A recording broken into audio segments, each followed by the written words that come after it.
तो देखिएगा, जो आज का हमारा वीडियो है, यह वीडियो जो है कुछ डिसऑर्डर से जुड़े हुए हैं और ये जेनेटिक्स से संबंधित डिसऑर्डर हैं। जैसा कि हमारा एक क्रम पहले से ही चल रहा है, उसी का ये अंतिम, आज का ये अंतिम वीडियो है जो कुछ डिसऑर्डर, और वह डिसऑर्डर जो है हमारे लिंग गुणसूत्र, हमारे ऑटोसोम्स से संबंधित थी।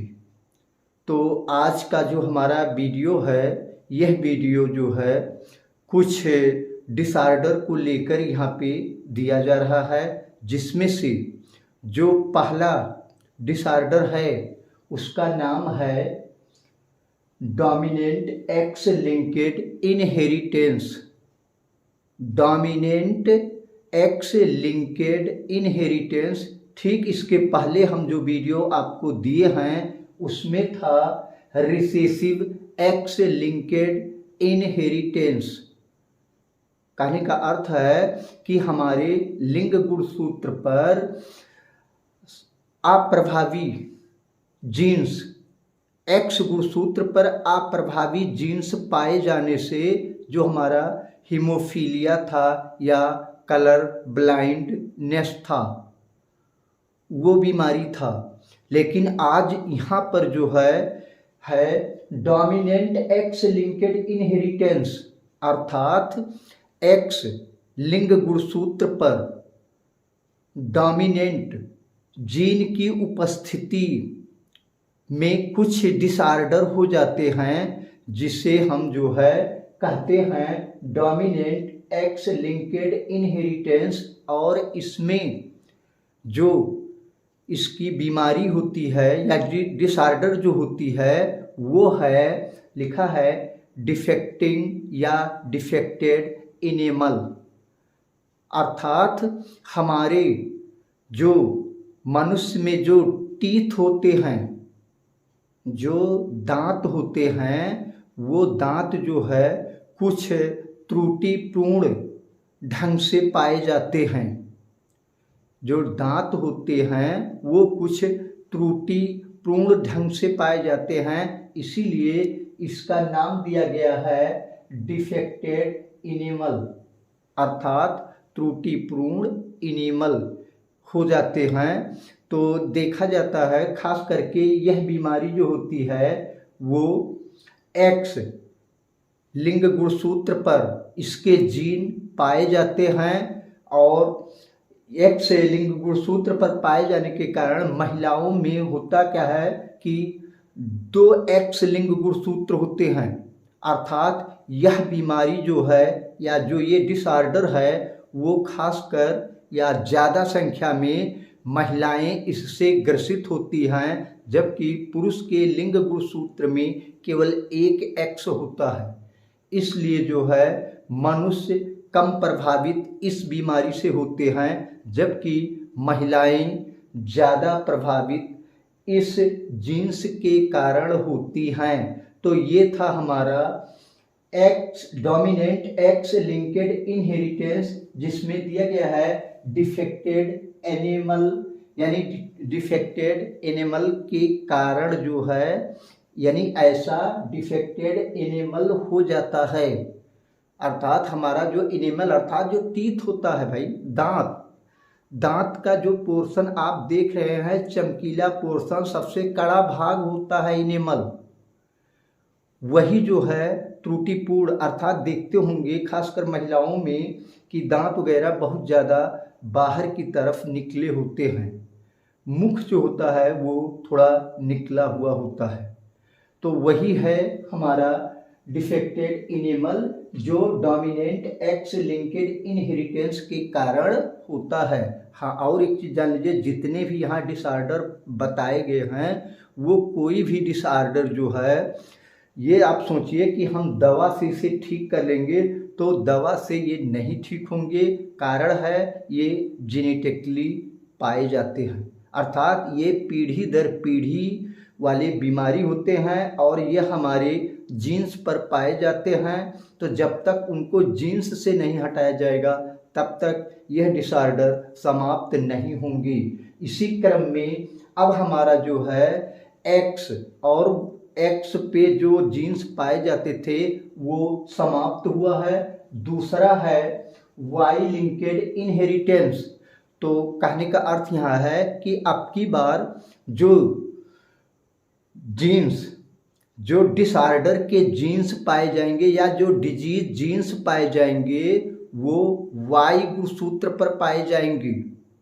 और वाई गुणसूत्र पर जब पाए जाएंगे तो उससे जो है बीमारियां उत्पन्न होती हैं। और ये वाई गुणसूत्र, चूंकि लिंग गुणसूत्र में फीमेल में वाई लिंग गुणसूत्र होता ही नहीं है, इसलिए महिलाएं वाई लिंकेड इनहेरिटेंस से सेफ हैं, अर्थात उनमें इस प्रकार की बीमारी नहीं होती है। केवल मनुष्य में यानी केवल मैन में ही होता है ये, अर्थात पुरुषों में केवल। और ये भी जान लीजिएगा पुरुष में यदि है तो फिर पुरुष से उनके पुत्र में जाएगा और फिर पुत्रों से ही पुत्र में जाएगा, न कि पुत्री में यह बीमारी नहीं जाती है। कारण है वाई लिंकेज इनहेरिटेंस है। तो यहाँ पे देखिएगा मैटर हम लिखे हुए हैं, gene present on differentiation region of Y chromosome called as Y linked gene, या इसे कहा गया है होलैंड्रिक जीन। होलैंड्रिक जीन का मतलब यही होता है केवल यह बीमारी पुरुषों में ही होती है। एक तरीके से ये पेरेंटल डिजीज होती है, केवल फादर में ही पाए जाते हैं और उसके फादर से डॉटर में कभी नहीं ये बीमारी आएगी तो केवल सन में ही आएगी। इसीलिए इसे पेरेंटल डिजीज का नाम भी दिया गया है। तो देखिए holandric gene, their inheritance are called Y linked inheritance. और इसके उदाहरण जो हैं वो बहुत ही फेमस एग्जाम्पल है, बहुत ज़्यादा यह एग्जाम्पल परीक्षाओं में पूछे जाते हैं। तो जो यहाँ पे एग्जाम्पल दिया गया है वो है हाइपर ट्राइकोसिस।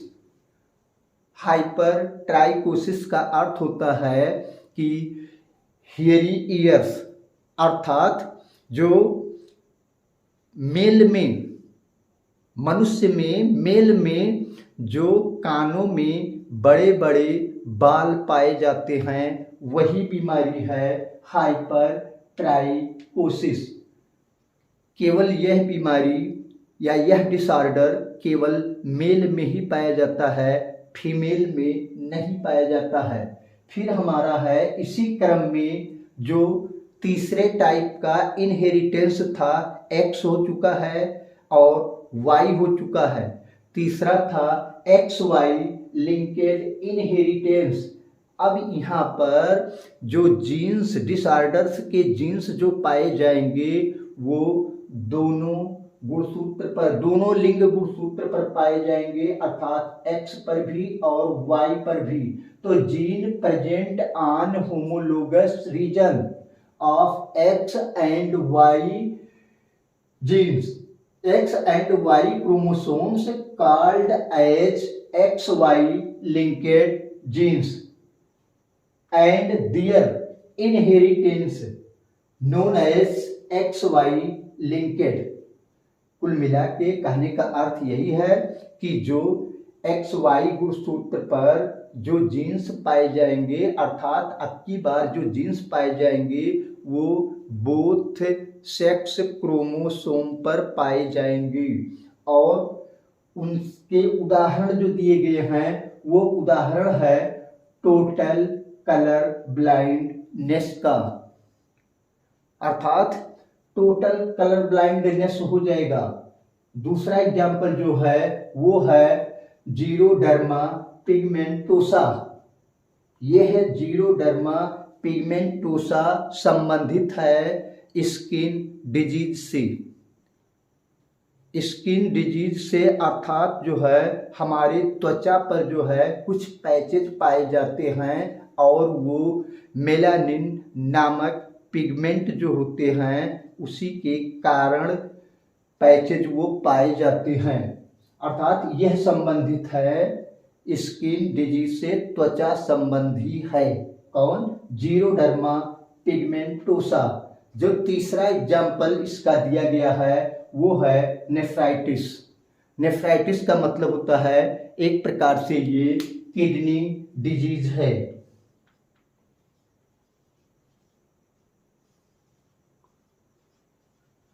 किडनी डिजीज है नेफ्राइटिस। तो ये थे हमारे जो एक्स, एक्स वाई और वाई लिंग गुणसूत्र पर पाए जाने वाले जीन्स के कारण कुछ बीमारियां थीं।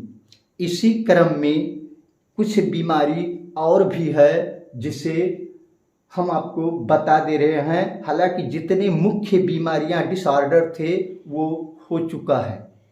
अब जो है जैसे एक आध बीमारी का नाम है गायनेंड्रोमार्फ। गायनेंड्रोमार्फ एक बीमारी है, देखिएगा गायनेंड्रोमार्फ।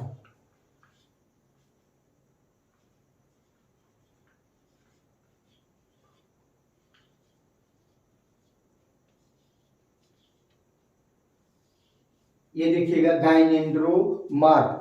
तो गायनेंड्रोमार्फ क्या है? तो इसमें ये गायनेंड्रोमार्फ होता क्या है? ये जंतुओं में देखा जाता है। किसी किसी जंतु में होता क्या है कि आधा शरीर होता है, बॉडी का आधा पोर्शन जो होता है वो मेल का हो जाता है और आधा पोर्शन फीमेल का। अर्थात आधा मेल और आधा एक ही शरीर में, आधा मेल का आधा फीमेल का। तो इस घटना को कहा गया है गायनेंड्रोमार्फ कहा जाता है, गायनेंड्रोमार्फ।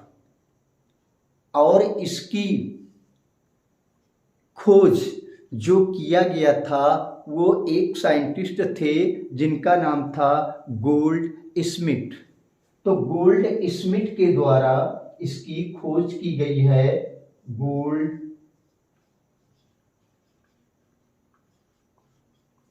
और ये खोज किया गया है 1915 में। गोल्ड स्मिथ के द्वारा 1915 में इसे खोजा गया है। और ये बीमारी या ये डिसऑर्डर पाया किस में जाता है? तो मानव में भी पाया जाता है, ड्रोसोफिला में भी पाया जाता है, तितली में, माथ में, मधुमक्खी में, रेशम के कीट में। लेकिन इस पर जो विशेष कार्य किया गया है, जो स्पेशल कार्य किया गया है वो ड्रोसोफिला पर किया गया है। तो होता कैसे है ये ड्रोसोफिला में? तो देखिएगा जो एक तरीके से ये जो है नॉन डिसजंक्शन ऑफ क्रोमोसोम जो ड्रोसोफिला में एम्ब्रियनिक डेवलपमेंट होता है, अर्थात ड्रोसोफिला के भ्रूणीय परिवर्धन में होता है ये। और वहाँ पर जो है गुणसूत्रों का वियोजन नहीं हो पाता है। गुणसूत्रों के वियोजन ना हो पाने के कारण गायनेंड्रोमार्फ का डिसऑर्डर देखने को मिल जाता है। होता क्या है यहाँ पे कि जब जो है जाइगोट ड्रोसोफिला में जब जाइगोट जब बन जाते हैं और उस जाइगोट में प्रथम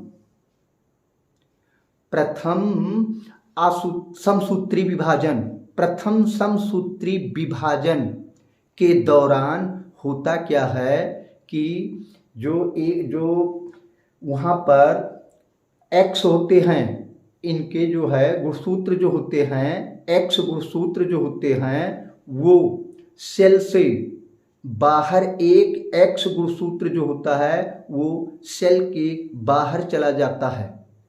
कब? जब जाइगोट का समसूत्री विभाजन होता है उस समय, और जब वो सेल से बाहर चला जाता है तो वहाँ पर होते क्या हैं कि 2x एक सेल में रहते हैं और 1x एक सेल में हो जाता है। तो जो 2x का कंडीशन है वो अलग रहता है, और एक x जब बाहर चला जाता है तो एक x के साथ 0 लग जाता है, अर्थात एक हो जाता है XX और एक हो जाता है X0। तो जो ब्लास्टोमियर का जब शरीर बनता है, अर्थात कोरक खंडों का जब विकास होता है, जब उनका शरीर बनता है तो होता क्या है उसमें कि आधा अर्थात X और X के द्वारा फीमेल का पोर्शन बनता है और X0 से मेल का पोर्शन बनता है। इसी घटना का नाम दिया गया है गाइनेंड्रोमार्फ, इसे कहा गया है, गाइनेंड्रोमार्फ कहा जाता है। अब दूसरा जो डिसऑर्डर है वो एक डिसऑर्डर है फ्री मार्टिन। फ्री मार्टिन है, एक डिसऑर्डर है फ्री मार्टिन। देखिएगा,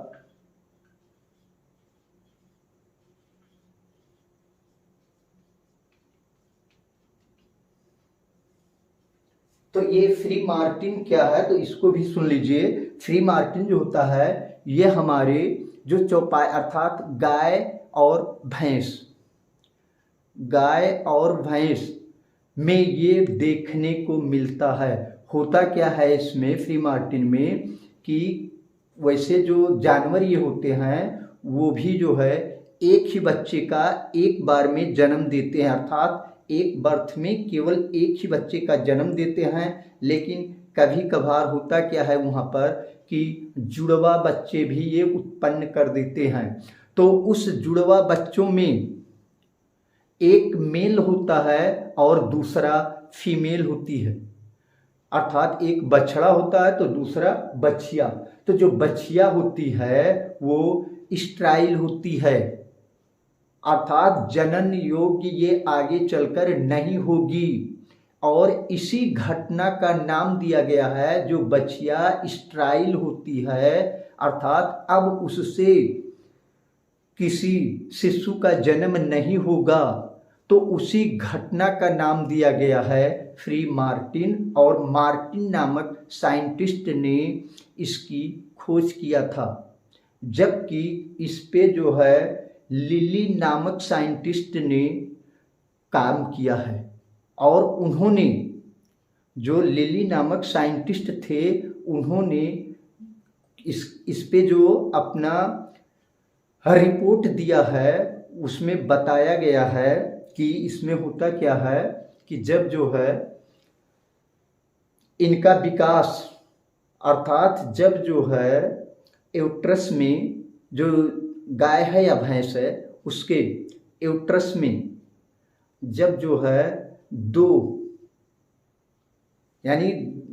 शिशुओं का जब पालन पोषण या जब वहाँ बन जाते हैं 2 जोड़े, तो उसमें होता क्या है कि जो प्लेसेंटा होता है वो प्लेसेंटा संयुक्त रूप से जुड़ जाता है, और जब प्लेसेंटा संयुक्त रूप से जुड़ जाता है तो ब्लड का जो सर्कुलेशन होता है वो भी संयुक्त रूप से होता है। तो इसमें होता क्या है कि सबसे पहले जो होता है वो जो मेल वाला जंतु होता है, जानवर जो मेल होता है, मेल बछड़ा मान लीजिए जो होता है, उसका विकास पहले शुरू हो जाता है, और जो फीमेल होती है, फीमेल शिशु जो होती है उसका विकास बाद में शुरू होता है। तो जब मेल का विकास पहले शुरू होता है तो उसमें होता क्या है, टेस्टोस्टेरोन, ये एक मेल हार्मोन होता है।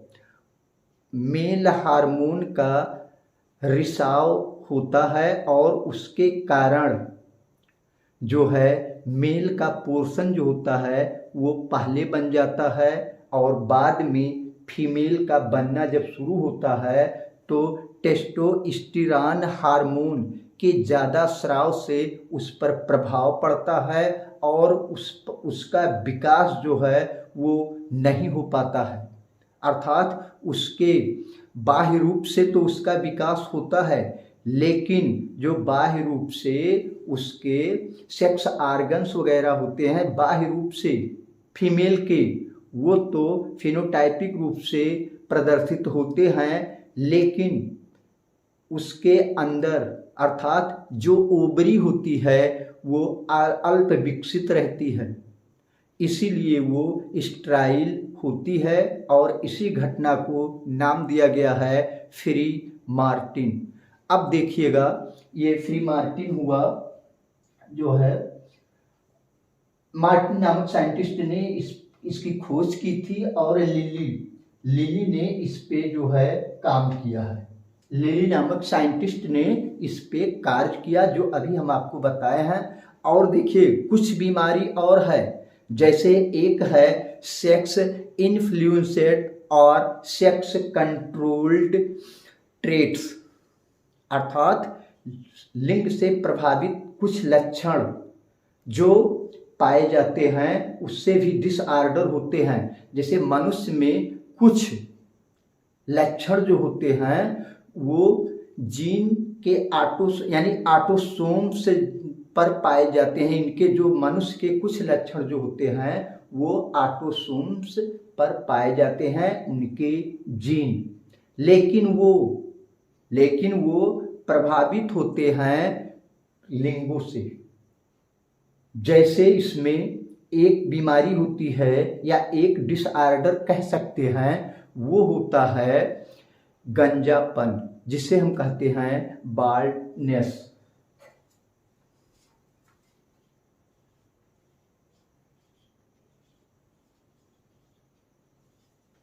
बाल्डनेस जिसे हिंदी में कहते हैं गंजापन।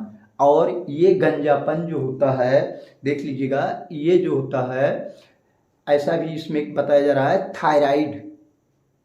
थायराइड ग्लैंड से निकलने वाले अनियमित हार्मोन्स, मतलब हार्मोन्स की मात्रा अनियमित हो जाती है, इसके भी कारण गंजापन हो जाता है।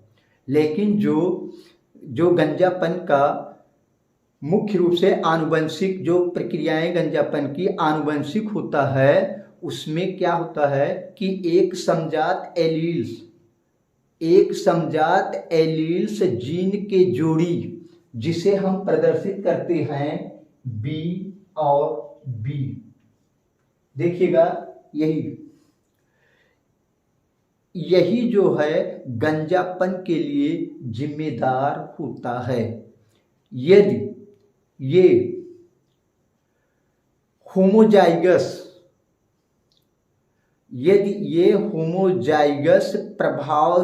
प्रभावित जीन, अर्थात ये जो है